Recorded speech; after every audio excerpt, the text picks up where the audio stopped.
జై శ్రీరామ్. మనం ఎక్కడ ఉన్నాం, ఏ కాలాన ఉన్నాం? మనం భారతదేశంలో పుట్టాం. మనం సనాతన ధర్మంలో ఉన్నాం. మరి సనాతన ధర్మంలో ఉంటే మన సనాతన ధర్మంలో ఉన్నటువంటి మహాభారతం కానీ, రామాయణం కానీ, మహాభారతం కానీ దాని యొక్క విధి విధానం కూడా తెలుసుకోవాలి. శ్రీరామచంద్రమూర్తి యొక్క నీతి నియమాలు, ఆదర్శవంతమైనటువంటి పాలన కూడా తెలుసుకోవాలి.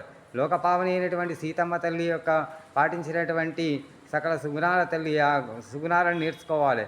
ఆ విధంగా మహాభారతంలో ఉన్నటువంటి మంచి చెడుల మధ్య జరిగినటువంటి యుద్ధంలో మంచికే విజయం జరిగింది. అదేవిధంగా మహాభారతంని కౌరవులు పాండవులు వారి మధ్యన జరిగినటువంటి యుద్ధ నీతిని తెలుసుకోవాలి.